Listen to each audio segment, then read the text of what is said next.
What do you think the key success to that is? You're not selling through social media. You're not selling your product. You're selling the experience. But what's one thing that you learned there that you always hold on to?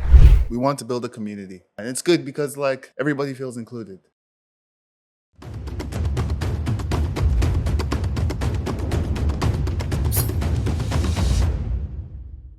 Welcome to the Hospo Dojo Podcast. In today's episode, we sit down with the founders of Happyfield, Chris and Jesse, who have just been nominated and awarded the Cafe of the Year.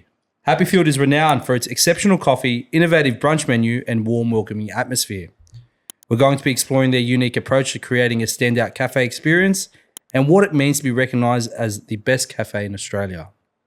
Welcome, Chris. Welcome, Jesse. Hello. Thanks for having us. What's going on?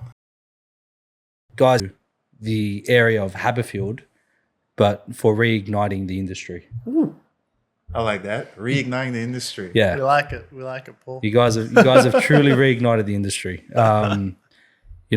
Whenever I look for a bit of inspiration or a pick me up, it's either I come in here for a coffee, and it just reminds me of what great hospitality is.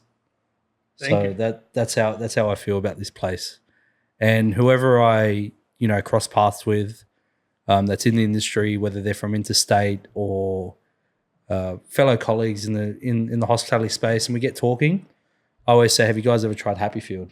And if they say no, I say, what the fuck are you doing? Mm-hmm. So then I'll just message you and try to get a table. Try. Try to get a table on the weekend. On Saturday, the busiest day. And don't worry, guys, I don't get special treatment. I get a timer. Fucking an hour and a half, your bill's paid, get out. No, but welcome to the pod, and thank you for being here. Thanks for having us. Thanks for having us. Welcome to the Happy Room. So this is a little new addition to the Happyfield place. It is. Yeah. Almost a year old. Yeah. It took us over a year to get it Yeah. approved. Almost 2 years old, but only been open almost a year. Yeah. Just come a little bit close to the mic. Yeah, don't worry. Squeeze in. Make sure the knees are touching. Christos, even if you got to bring it closer or bend. Here we are. Yeah, How's that? Yeah, it's better. Now How's I can that? hear. Is that better? Yeah, good. Thank you. The Nice. sounds weren't any good? Yes. Yeah, all right. Better. Yes, amazing. So, where we're at. So, when did you guys? Before we get into how you guys started Happyfield, we want to get to know you a little bit. All right. I know you from like deep in the weeds back in the day, hanging around the West, but I don't know, Jesse. He was hanging around the West? But this boy was a Westie. Okay. No. Yeah. He was Only in, for a year. yeah, he was in the West. West, man. He was in the West. But Jesse, let's give us a bit about you. What's your background? Where are you from? Born and raised Toronto, Canada. Okay. Pretty much lived there my whole life. My mother is West Indian. My father is West African. Okay. And I came to Australia maybe, call it 10 years now, Okay. 10 years ago. Yep. As like a backpacker, working holiday flex, whatever. Thought I was going to hate it, but here we are. Yeah. And then 10 years in, and what's your hospitality background? I kind of fell into it when I was younger and really liked it. Then I went to culinary school back home, worked in a lot of restaurants, best restaurant in Toronto. What restaurant was that? It's called Marbin. Marbin. Yeah, we're number one. What was Marbin? So we were like one of the first to do like whole animal butchery. Wow. We're doing pretty much farm to table kind of thing. Okay. We'll get like whole cows, whole pigs, break them down in front of the customers. Still open? I'm pretty sure it's still going. Yeah, wow. It's still rocking. The head chef is gone now. There must be 10 chefs since I've been there. But it was a lot of fun. It's definitely a lot of fun. And then you moved here. Did you work in Hospo when you came So in? basically, I moved here because I used to work with a dude back home. He married an Australian girl, and he was working at a cafe in Melbourne. Okay. And I guess he needed some help, and he was just like, Jess, like, what are you doing?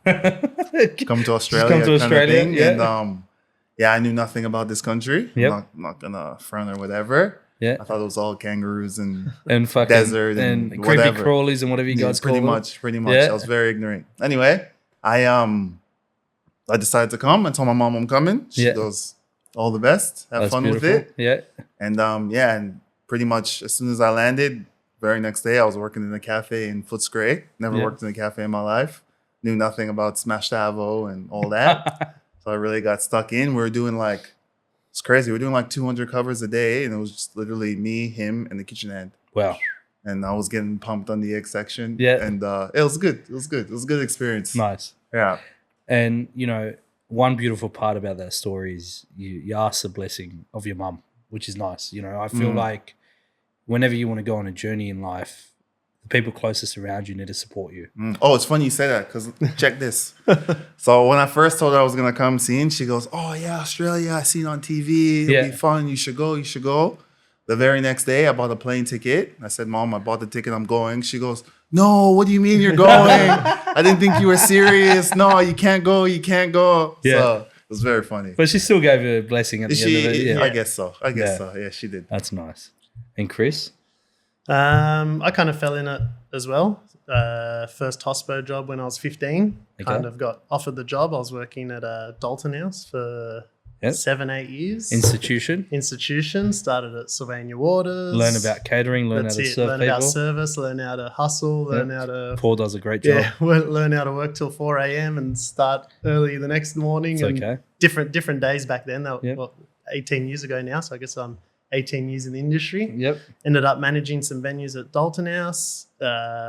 Kind of thought if I'm going to stay in the industry, I want to open a business one day. I didn't think it was going to be a reception center, so left Dalton House and found my way to the grounds.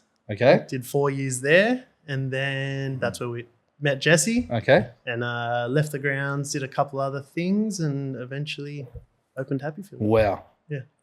So you've worked for institutions. Couple. That's great. And now we own one. Now you own one. No, That's amazing.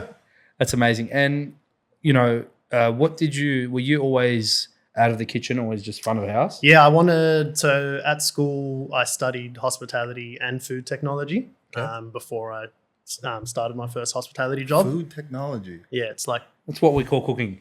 It's cool. Kind of. It's like more... It's like culinary class. Is it actually? You cook? Yeah. No. Oh, you do cook a little bit, but it's like 80% theory, 20% practical. Yeah. Well, hospitality was more cooking. Food technology was all like the learning about salmonella and all that type of stuff. So like the science behind it. Behind food. So I was doing those two subjects and I thought I wanted to be a chef. And then my very first day at Dalton House was front of house. And I said, I'm not going to be a chef. That was like an intense kitchen. Yeah. That was like kitchen nightmares on... or Hell's Kitchen. On steroids. That was like Hell's Kitchen on steroids, like you could imagine. It's not that they treat the people it's like wrong. militant because It's you're cooking for 2 functions at the same time, 400 people, 300 people. That one's 6 courses, that one's 4 courses, and it's like full on, antipasta, entree, main course, dessert, well, dolce. They've got like, now they've got like 8 venues and... Mate, God knows how many they have now, but I could just imagine how many people they cook for at one time. Especially, on any given Saturday night. Yeah, like they're feeding thousands of people. Yeah, thousands, and that's amazing. And Jesse, for you, what's one thing that you learned at that restaurant in Canada? What's like, if you took away one thing from there? I love how you said like you guys used to do full animal butchery, but what's one thing that you learned there that you always hold on to? I think for us, we were very we want to build a community. Okay. So it was something like, say it was us, but we tried to for example, we did like Sausage League. We invite all the restaurants from all over Toronto to come compete, make sausages. Matty Matheson used to come through because his restaurant was up the road. And that's like before social media, man. That's long before social media. Wow. Long before. When he was running Parts and Labor back in Toronto, he used to come to Marvin and cook sausages. Before the bear. Long before the bear. And we're just big on community. Like when people would come, like chefs would come, they would sit at the pass, you ball them out. Wow. Have some laughs and some shots, drinks. And it was just like, it was a community vibe. That's beautiful, man. Yeah. And it's good because like everybody feels included. Yeah. You know what I mean? And you feel like you're a part of something. And I think that's one of the biggest things I took from there. That's amazing. And Chris, something, you've worked in some of Sydney's greatest institutions and businesses in hospitality. I'm talking guys that feed a lot of people every day. A lot of people. What's one thing you learned from your tenures there?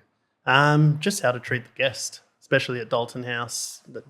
Working there 7-8 years, from 15 to supervising weddings from 18 to managing venues at 21.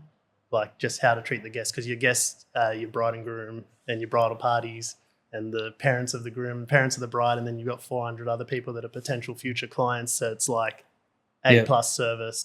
If the groom tells you he wants Tim Tams, this is before Uber Eats, you're getting Tim Tams from somewhere. So it's like no is not in your vocabulary at a venue like that.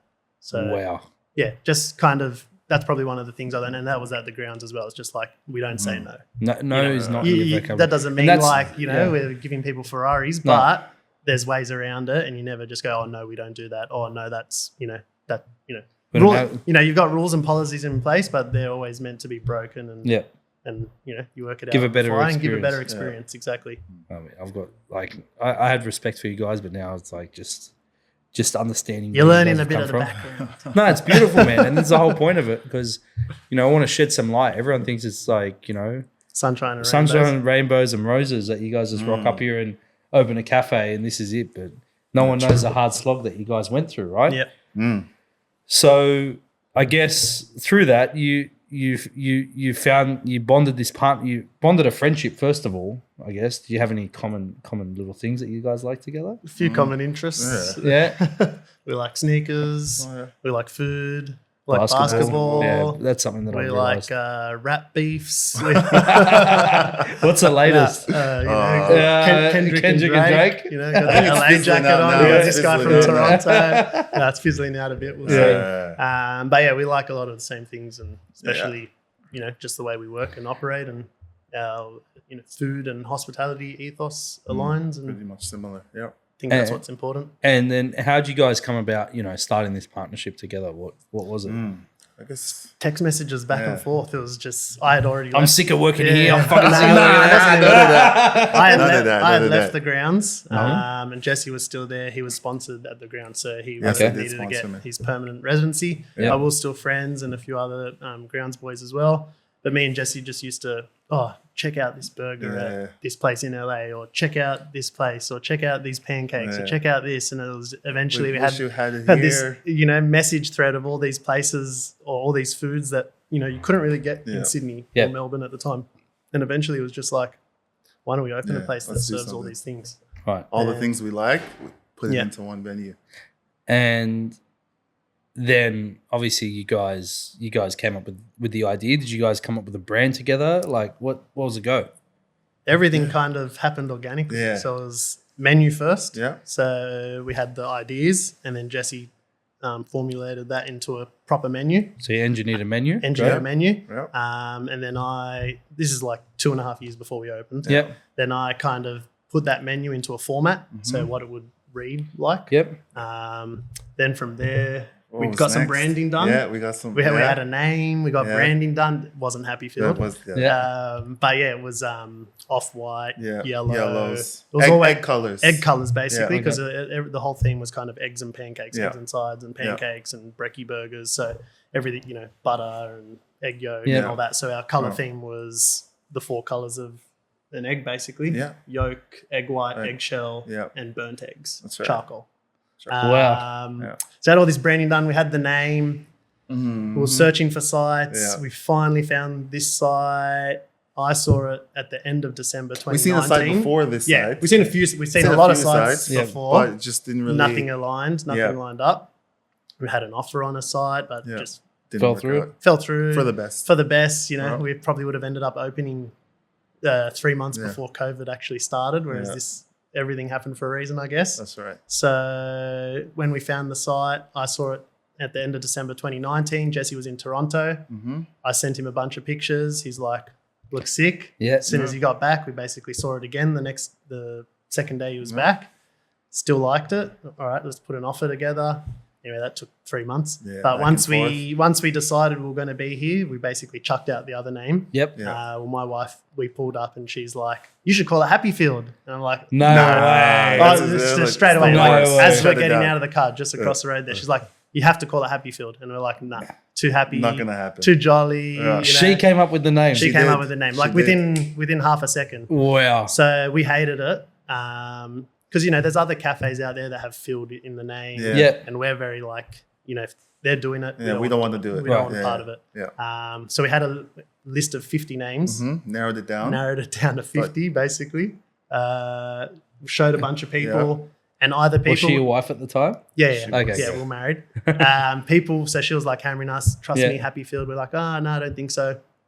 Whoever we showed, they're like, oh yeah, Happyfield. Or they'd be like anything but Happyfield. Yeah. So it always came up. But it was always popping off the list compared to everything else. So I came around and then I was kind of working. I was like, oh, Happyfield, Haberfield. Yeah. It's basically the same. Like there's only 3 letters difference. Like think what we could do with the words. Yeah. Just like, but it's not edgy. It's not rough enough. It's too happy. And then eventually, a few things popped out at him. Happy this, happy that. And he's like, I think it's Happyfield. Yeah. So once we picked the name, then it was like we already had the yellow. Yeah. And yellow's the happiest color. So then it was just like, let's ramp it up a bit. Yeah. How much yellow can we squeeze into the venue? Without making it look. Yeah. So she came up with the name, but she didn't want us to paint the ceilings yellow. Okay. And I won that argument. And then we finally painted them ourselves. And she was like, okay, I get it now. Yeah.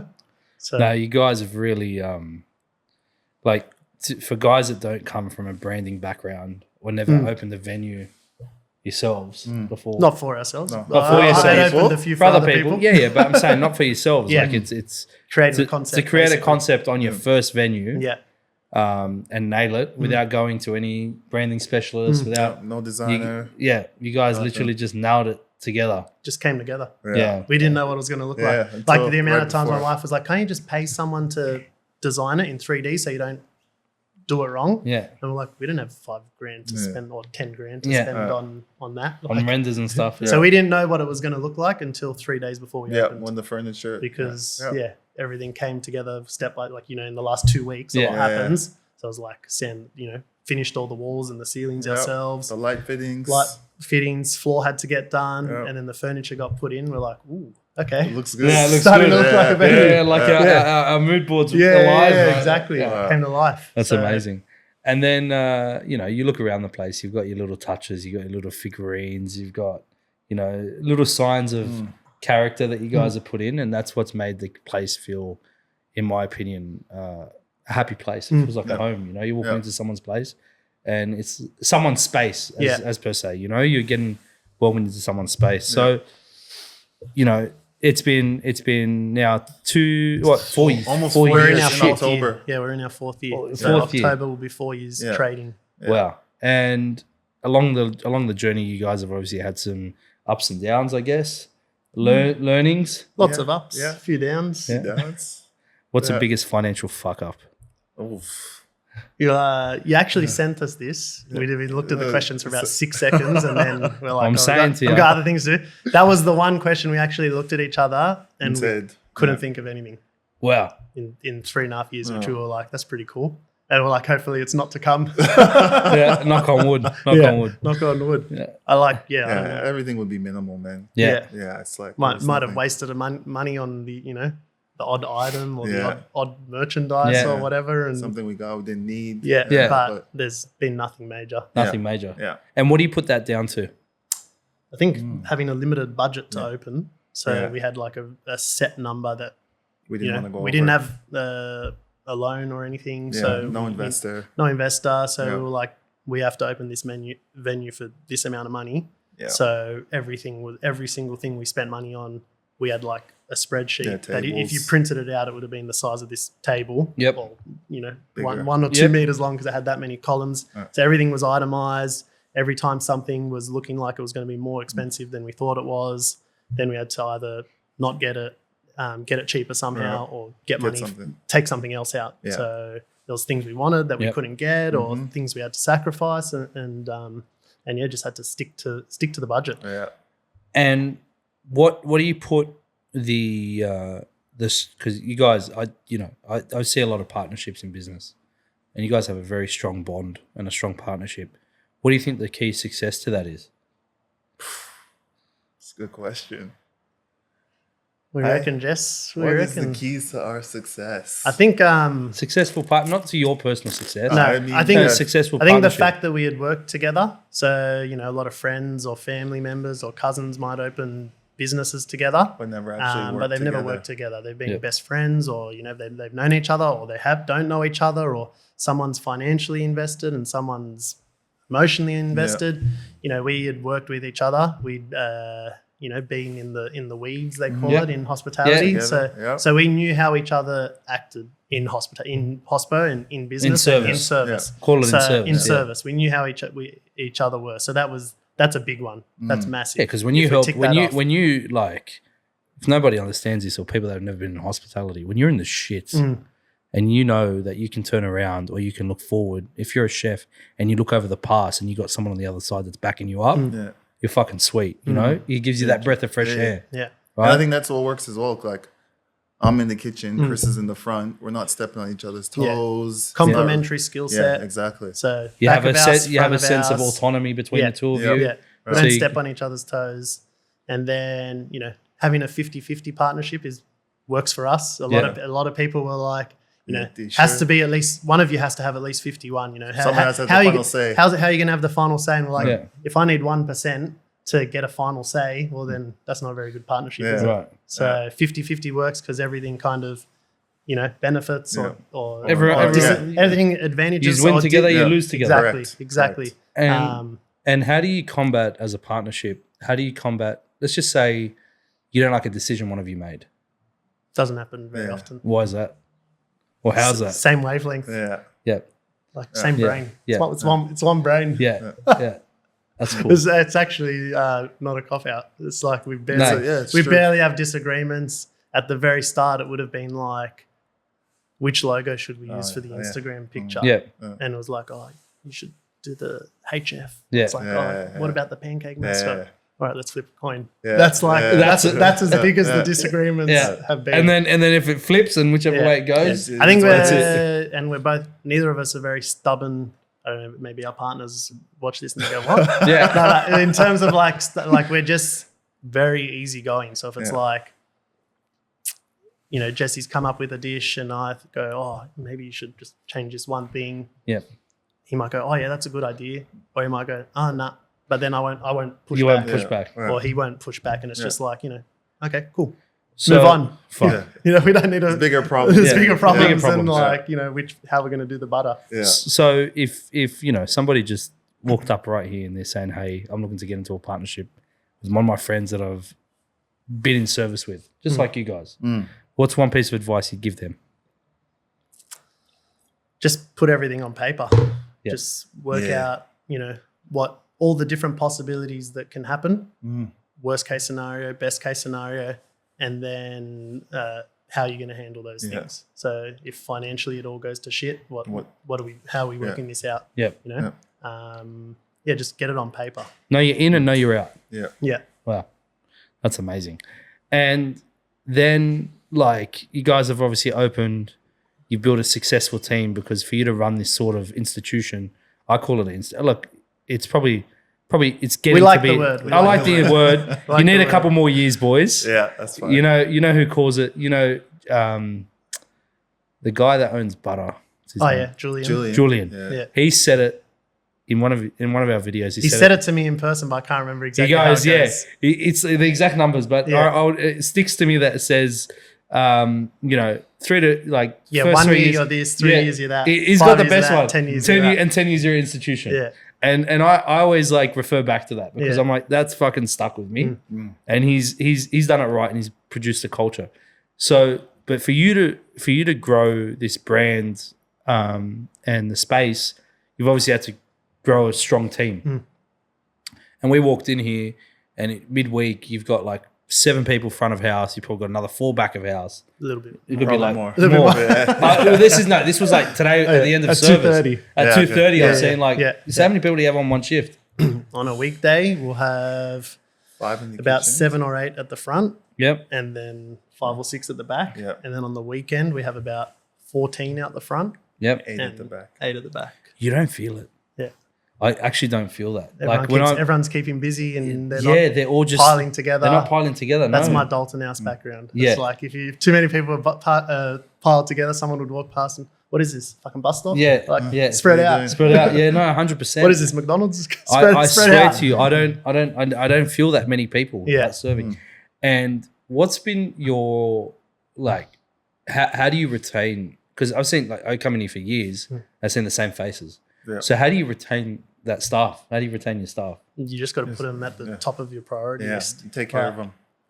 Literally, I don't know the exact words of our mission statement, but it's like, look after our people, who will look after our guests, who will create, memorable experiences. So if your main focus is your P&L, or your main focus is customers always right, well, then you're probably not going to retain your staff. Right. Don't get me wrong, it's hospitality, we're always recruiting, and if a customer doesn't come for a few months, they'll come in and say, oh, you got a few new faces.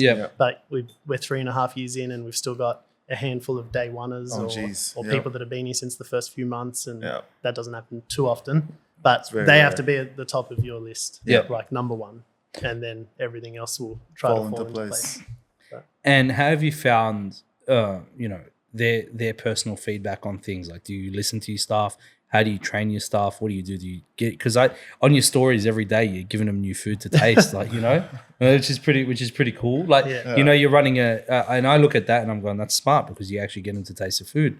You get them to understand the palate. You're getting them to be able to sell that product at the end of the day. People look at it and go, oh my God, they're just giving out free food to their staff all day. It's like, no, bro, they're actually training their people on their product. Yeah. I think it's all kind of the healthy balance. Happy way. The happy way. It's the healthy balance. We're all very like-minded. Yeah. So I feel like with like the staff, like you have like Diogo and Lisa pretty much taking care of everything, and it's like they think the way we think. So it's like they'll train the staff the way we. That's also because we've worked with them previously to Happyfield. There's since we opened, even more so when we first opened, because it was COVID and everyone, it was a good time to be hiring, I guess. But we had a lot of people that we had worked with for 5 years, 10 years, prior, 3 years prior, and now we've worked with them for another 3.5, 4 years. And worked them in your own space where you've given them autonomy as well. And we aim to hire people with experience. So it's a busy place, man. It's a busy place. It's hard to come in completely raw to hospitality and learn on the fly, because we're busy every day and we're open 7 days a week. So most of our training is on the job. You're coming in with some type of skill set most of the time. Minimum 1, 2, 3 years, depending on the position. What if they had none? I don't know if we have hired anyone with no experience. Right. Which is maybe I hired good and bad. Kitchen hands, and then they get away with end up going from kitchen end to cook and whatnot. Front of house, I don't think I've hired anyone with no experience. Because we were just busy from day one. You just it was like full on. It's maybe the twins. What do you reckon? Oh, they had some experience. It's like an unsafe 17-year-old twins when we first opened, but they had a bit of experience already. It's like unsafe. It's unsafe for it's too busy. Yeah, it's not like they don't want to employ anybody that doesn't have experience, but it's just like if you come in here, you could hurt yourself, literally. If you don't know your surroundings or don't know what you're in. But Jesse, this one's for you. In the kitchen, I found in the market there's been a lack of mentorship in that space. But you said something really interesting where you had, that kitchen hand that you train up to become a cook. Yeah. What's one way that you find to assist somebody on their journey, and find their passion in hospitality or in the kitchen? I just think, first and foremost, I think you got to be real with them, and you have to say, like, listen, like, what do you want? Like, where are we going with this? You know what I mean? Because first of all, their priorities have to be in the right place. Otherwise, they're not going to cook from the heart, you know? And then with that, you got to take your time. Like I said, be honest with them. You kind of coach them a bit, show them the basics, you know what I mean? And then from there, they can expand their knowledge and things like that. And I think just being real with them, honestly, just like, hey, if the guy's like, hey, man, this is a second job for me, I really don't care. It's not my career. Like, well, wash dishes, see you later, you know? Yeah. But if someone's like, hey, man, I actually want to become a chef and open my own cafe one day. You take that on and you're like, okay, let's do this. You know what's funny? Interestingly enough, like you have like chefs and people that work for us that are seasoned chefs, but you have people like that just coming off the road, and it's like they buy into Happyfield. I mean, they feel like they're a part of the family, a part of the team, and they just want to do whatever they can to like help out. And when you get people like that, it's like they'll just do whatever. You know what I mean? They'll work their asses off for you. I think that happens organically through the hiring process as well. Because if you're hiring someone and they seem excited about your venue, well, then you get excited about hiring them. And it's like a, Yeah, you got to buy in. Like Ben, for example, that works with me, the guy that runs all my media. This lovely face here, I wouldn't be able to do any of this without him. Ben and I went to school together. There you go. See? And I've seen Ben's work over the years, and I was always a fanboy of his. I was like, fuck, bro, your work is like, I need you somewhere in my life. I don't know where. And then I approached Ben a couple of times, and then when I came up with the idea of the dojo, he flaked me before. And when I came up with the idea of the dojo, he's like, are you really going to do this? And I was like, yeah, bro. He goes, okay. Then sort of our conversation disappeared. I went working on it. I was like, great, I don't need him right now. It's okay. Then I was like, Ben, I need to start some filming. Ben became unavailable. I said, fuck this. I tried finding people around Sydney, couldn't find anybody. So I picked up and I went overseas and I filmed what I needed to film overseas.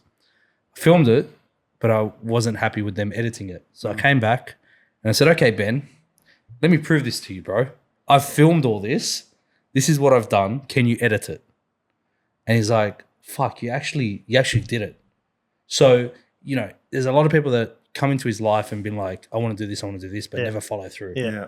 And I needed to like sort of prove to him that like, hey man, I'm invested in this. I want to do this. A lot of people have ideas. They have ideas, but they don't execute. Yeah. And I guess like if you want someone to work with you or you want to work with someone or work for someone, you need to show that you're bought in.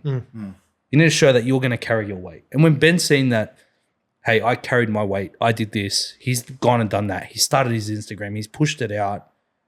Yeah, fuck, I'm going to go in. Because, and he literally resigned from his job. And then I think it was like 2 days after he resigned, we were at a conference together.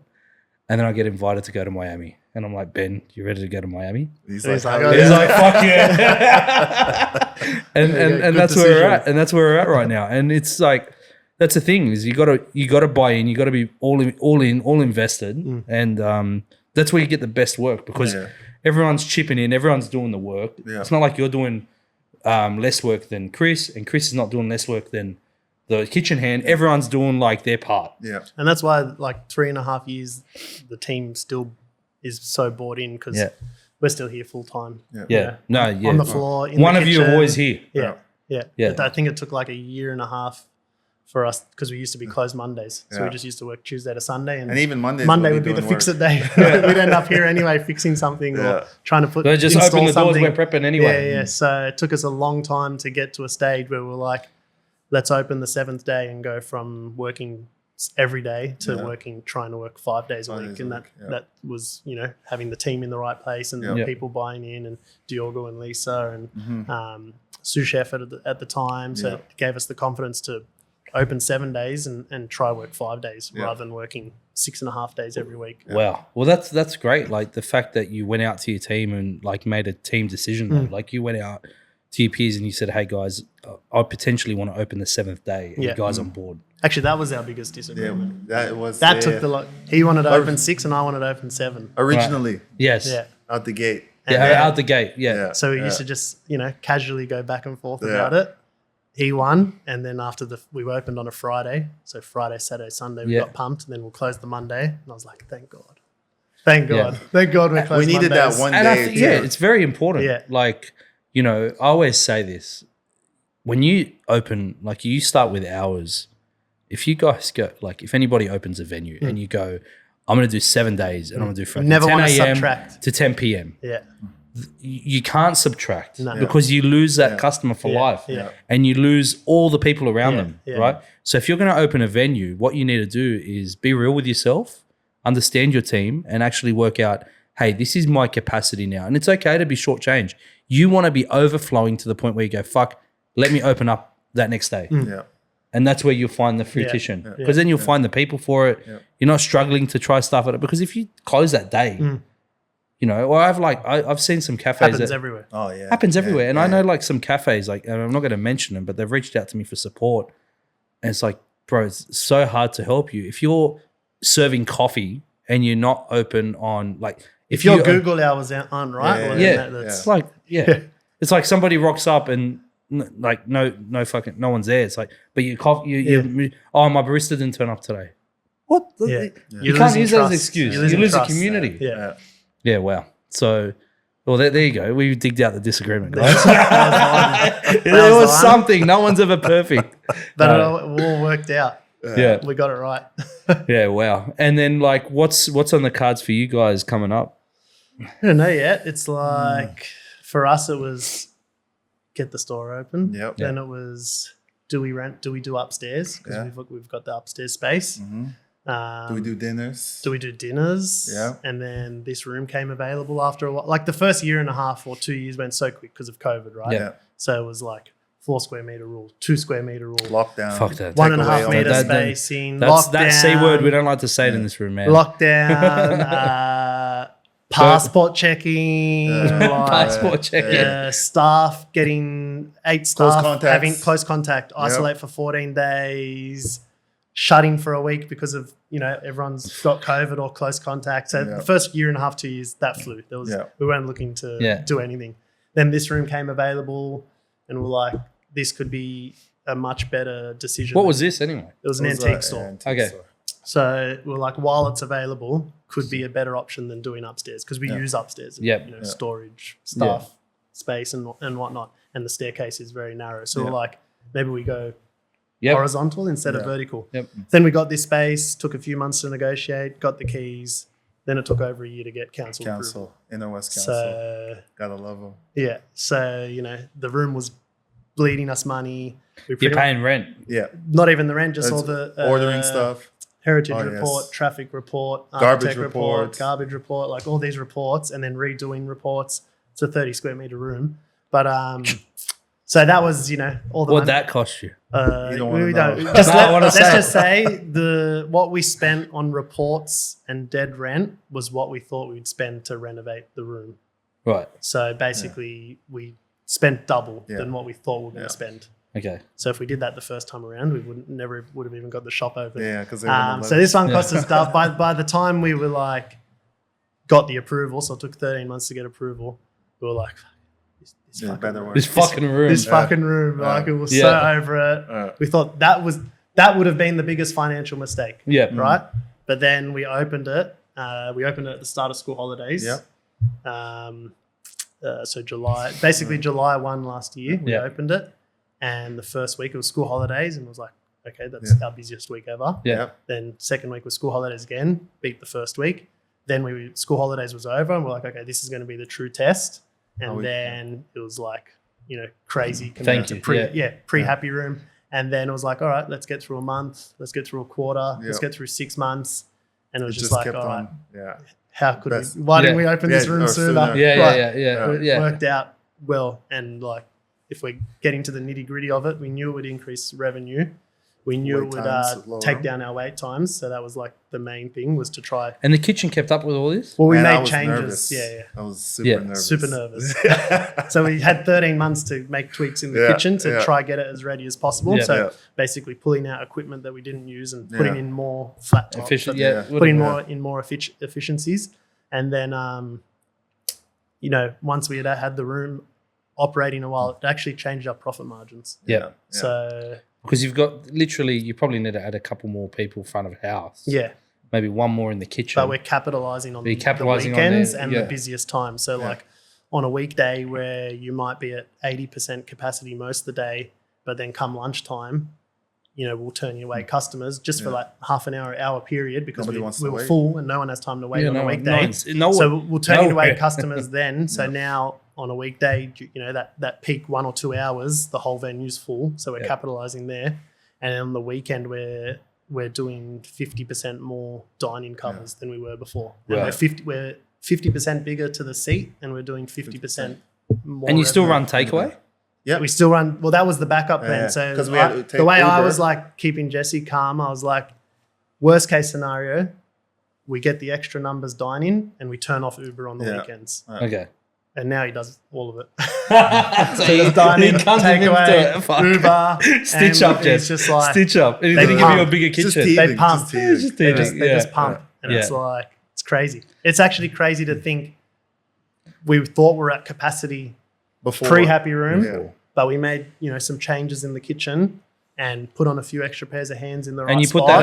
that as a team effort, right? Yeah. Everyone Yeah, came for together. sure. For For sure. that. Yeah, and the way that you've engineered the menu, I've found that it really works well. You can see that you there's diversity in it, but there's a lot of things that complement each other. So you're not like overstretching yourself trying to create stupid dishes, right? Yeah. What's one way that you guys control your food cost? I don't touch it. What's one key thing that controls your food costs that you think? I think just it helps that we're busy. Okay. That's first and foremost, because if we were struggling, then You don't want to be wasting stock because it's sitting in the fridge too long. Yeah, but I think I just keep it tight as possible. Like we really rarely ever over order things. If we do, it's like things like buttermilk or like things we don't want to run out of, eggs and whatnot. But I think the menu is pretty well designed. It's fairly low cost in terms of menu items. Yep. Like our biggest seller is pancakes, flour, buttermilk, eggs. And eggs are going up. Heart. Oh yes, heart. That's the expensive part, For bro. sure. The love, The love, bro. The happiness. The love. You have to charge right. Yeah. And I think we're making that mistake for the first couple of Didn't years. allow for GST. No, we did. We're too cheap. Since we opened, we've had like 5 savings accounts. Yeah. And every week I do 5 transfers. Okay. I transfer GST out, transfer PAYG out, transfer super out, I transfer company savings and company tax. Yeah. You do Every that single each week? since we opened. Do you have a bookkeeper to do that, or you run No, it I do originally? those. We have a bookkeeper that does the Payroll, wages and- and bills. I do that. And then come end of quarter, I hit up the accountant on the first day of the new quarter. I'm like, ready to do the BAS. Yeah. And then he sends it to me and I pay all those bills. Straight away. I don't want the money if it's not mine. Yeah. 100%. Wow. Since Man. day one. Since day one. Yeah. It's important as well because It's not your money. It's not our Correct. money. And a I lot of don't want it. people- I don't want to spend it. Yeah. I don't even like. Because if it's in there, it's I don't even yours. want to look at it. Yeah. Like, Yeah. I forgot what we're talking about. Yeah, that's okay. No, but that's really, bro, guys, it's really important. Like, Because everyone forgets about that. Yeah. Some people, 100%. I don't even know how, but some people go like 2-3 years without paying a GST And bill you get slapped with a bill and you're like, or how your do I pay company this? tax bill or Yeah. whatever. But if you take it out each week, it goes. Yeah, I don't want that stress. Yeah, So 100%. apparently, according to my accountant, he's the second person out of all his clients to do his BAS. We're the first. Wow. Like Yeah. we're ready. You're ready. Because if anything, we've over transferred. Yeah. Yeah. And then it's like a little, Yeah, it's like a a little bonus. bonus. They're like, little oh, bonus. we've paid all these, and Yeah. then there's this much left. All Yeah. right, that goes back into the everyday or back into the savings. Yeah. And Or we're back, like, or we need to go Or- for a bit of discovery trip. Yeah. Or we need to buy another waffle maker. yeah, that's it. Yeah. That's That's it. right. That's right. Well, and sort of another big question for you guys is, how do you keep the creativity alive in the venue? You just got to be creative. Yeah. No, Rhetorical question. no, but- it helps to have a system in place where every week he's doing 2 new dishes. Right. yeah. So Every- that's something that you every- guys have agreed on. It's just It just from happened. the start we had pasta we had of the week. pasta of the week on the menu. Yep. Because we're in Italian. Little Italy, Yeah. and that was like our homage, and we had Pepe's pasta across the road. So it Yeah. was like get a fresh pasta every week Yeah. and Yeah. do something new. So we had the pasta of the week. Then like a year in, Yeah. I was like, I don't even know how sandwiches I don't even know. came. We're just like, should we do a sandwich of the week? And we were like, all right, now we're doing pasta of the week and sandwich of the week. Yeah. And then since we opened, it's been new menu every season. Yep. So Okay. so every Every 3 season. months, there's Yep. like 10 new dishes. You rotate it around, you clean them up. Completely. Yeah. And then for me that does the socials, he's doing so much all the time. There's always content. Right. He's got 2 new dishes every week. Yeah. Okay, there's free content so it's not getting stale. At a minimum, we're doing something with the pasta of the week, something with the sandwich of the week. Wow. New menu day. It's like Super Bowl. And you manage your own social media. Yeah, we manage a lot. I think people think we're bigger than we are.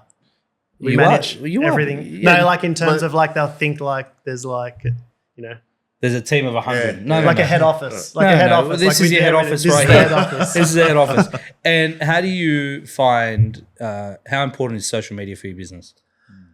I think it's important, but I don't think it's not everything. everything. It's Yeah. like sometimes you get caught up in it and you think it's everything, but then you go a week without posting, the customers are still showing up. Yeah. Like sometimes you think, oh, if I don't post today, it's going to be dead, or Yeah. if I don't post every day, they're not going to come. Or if we shut over Christmas and I don't post during that period, when we reopen, people are going to forget about us. But it's you need a break. It complements your business. It is. Yeah. It's not your business. Yep. With some people it is, but it's a cafe. We're selling, good food, good coffee, good service. Happy vibes. Yeah. Happy food. We're happy not selling coffee, happy social media. Yeah. Happy food, happy everything. happy vibes, Happy everything. happiest meal of the day. Yeah. But yeah, it's important, but it's not everything. Yep. So, well, that's interesting because a lot of people think it's everything. I feel like, you need to be present and you need to have, and I think just the way that you guys do it on your. Don't get me wrong, we're active. We very, try to be very active. Well, because it's natural, it's organic. Like it's Chris organic. Is here, yeah. We're here.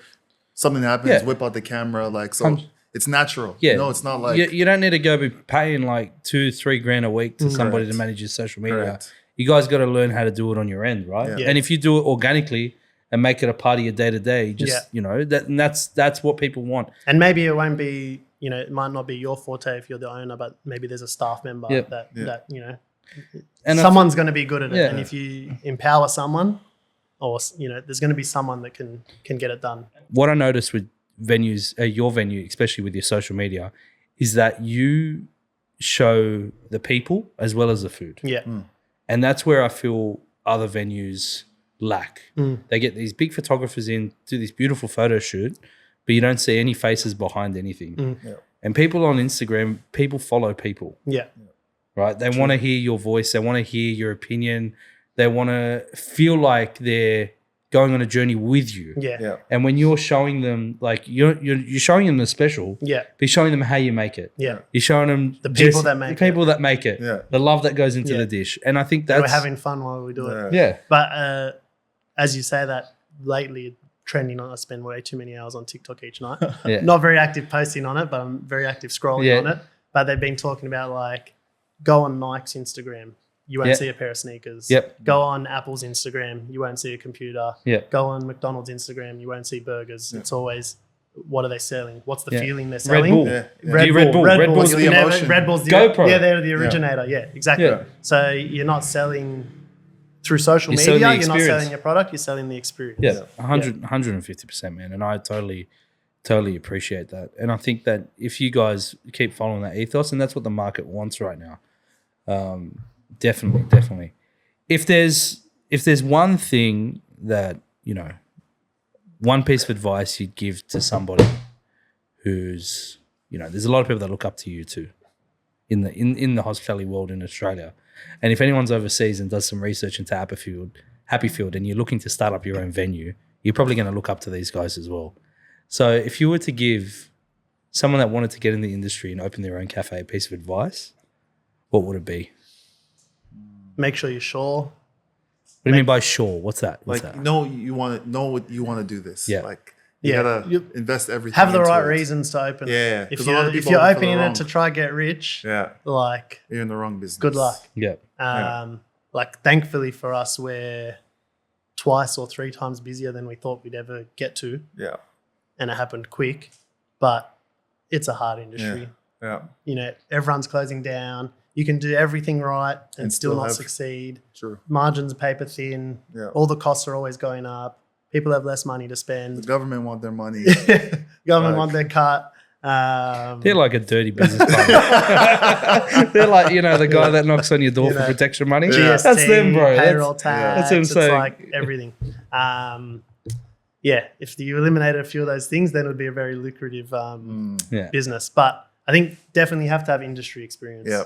Passion for what you do. Like if you're just going, let's open a side truck. Or, let's a little bit of potatoes. let's open a spud truck or something. But some of them are probably doing it for the right reasons. Some of them are just following the trend or whatever it is. Yeah. I think from our perspective, If you want a sustainable business. this is just our perspective because this is how we did it. Yeah. So I worked in Hospo since I was 15, Jesse since he was 18. We paid our dues and we opened a venue. So from our perspective, that's how you should do it. Yeah. Other people's perspective, Yep. it might be like business mindset. Take the leap. Yeah. Just do it. If you fail, you fail. Yeah. Whereas like we couldn't afford to fail. Yeah. So we needed I wouldn't have opened a venue in general without Jesse or without a chef as a business partner. Yeah. Because I opened so many venues for other people, and majority of them within a month or 3 months, the head chef is Gone. either walked out, not worked out, and then what do? Yeah. Back to the drawing board. Back to the drawing board, hire a new chef to replicate that chef's, or hire a new chef and change the menu, and then let's see if that chef works out. So the fact that we're both skin in the game, I'm sure there was many Sunday services where maybe if Jesse wasn't, he might have just been like, fuck this. Like, but he wouldn't have, because that's not in his character. Yeah. But it happens. It gets busy. And it gets hard. And Jesse, you still predominant in the kitchen? I'm still there. Yeah. You're still there? You still show up? What's your favorite section? I'm on the pass. Always on the pass. I'm on the pass. Yeah. And when you're not on the pass? Pans, probably. Yeah? Yeah. Enjoy the pans. Like I said, I was poaching eggs. Wash up. I was doing the wash up as well. Wash up. But that's good. I just like to get involved, you know? Yeah. Keep your fingers on the pulse. Correct. What about Chris? Do you get involved behind the machine?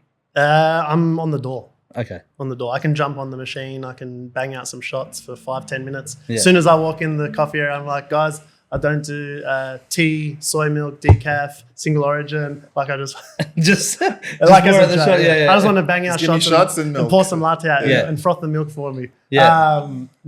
Mostly on the door. Yeah. That's my domain. And for you, when you manage the door, how do you deal with, you know, such like now your wait times are up to like 20 minutes now, I think. 20 minutes for a table. No, so they creep up to an hour still on the weekends. Before we opened the Happy Room, it was basically an hour and a half or more on Sundays, which was very stressful to manage people's expectations. You know, they might have driven 45 minutes to get here. You're telling them it's over an hour and a half wait for a table. That's fun.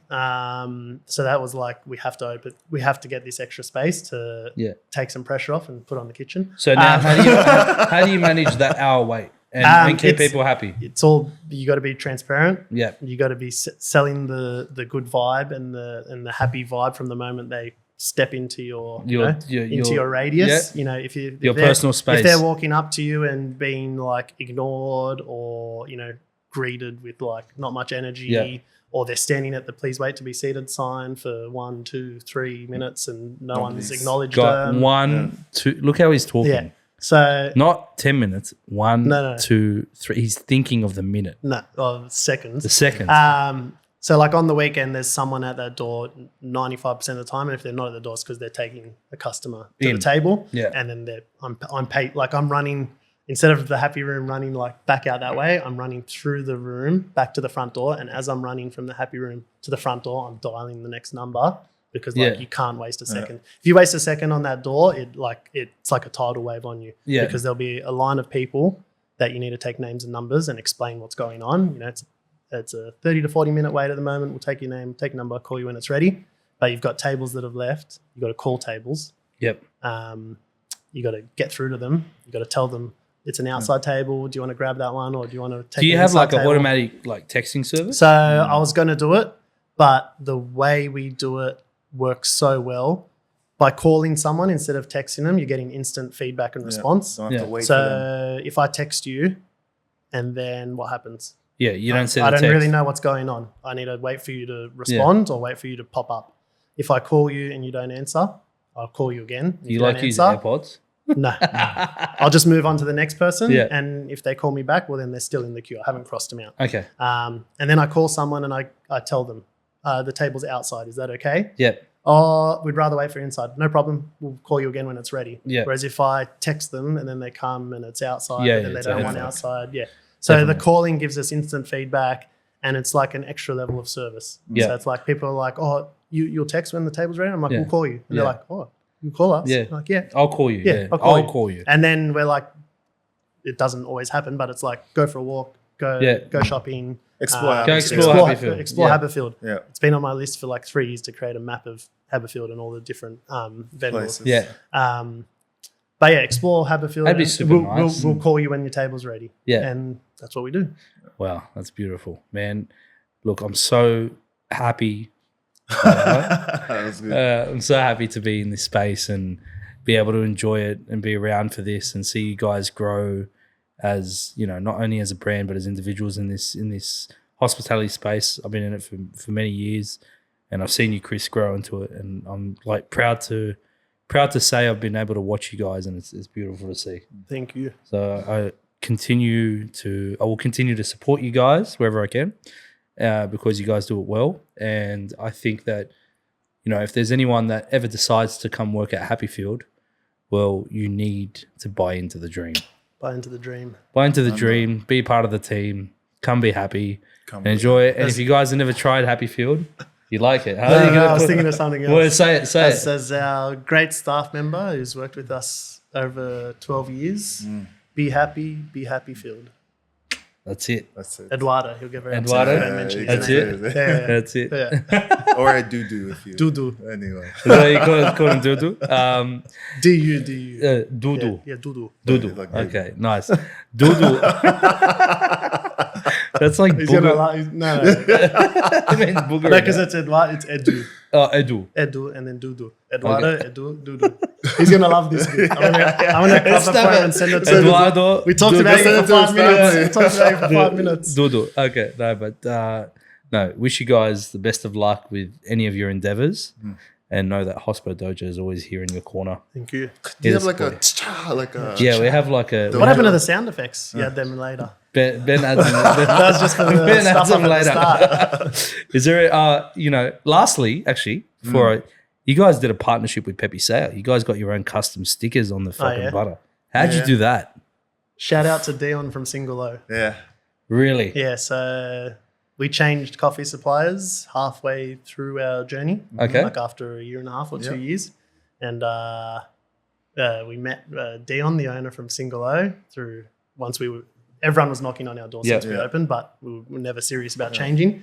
And we had this idea to do a custom sticker for ages. And then eventually we met with Dion, and he's like, custom sticker? I'll ring Pepe now. Yeah. Jumped on the phone. Get these boys a custom sticker, will you? Yeah. And, 6-9 months later, we had a custom sticker. Took a while. We had to twist their arm and get the design right and make sure, back and forth. They're a pretty solid, big brand. They're a big, solid brand. Had to make sure they were happy. Yeah. But, the custom drippy mascot. Pepe stick. That's the butter. That's the butter. There That's it is on the front of the menu. Yeah. So it goes hard.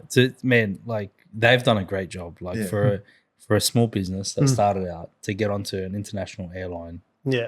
And be the face of Australian butter. Yeah. He goes hard. Yeah, he's done well. He's done well. He's done well, and I'm very proud. You're very proud as an Australian when you see that stuff. Yeah. And you guys make us proud as well. So keep going strong, and thank you for joining the podcast. Thank you. No problem. Thanks for having us. Yeah.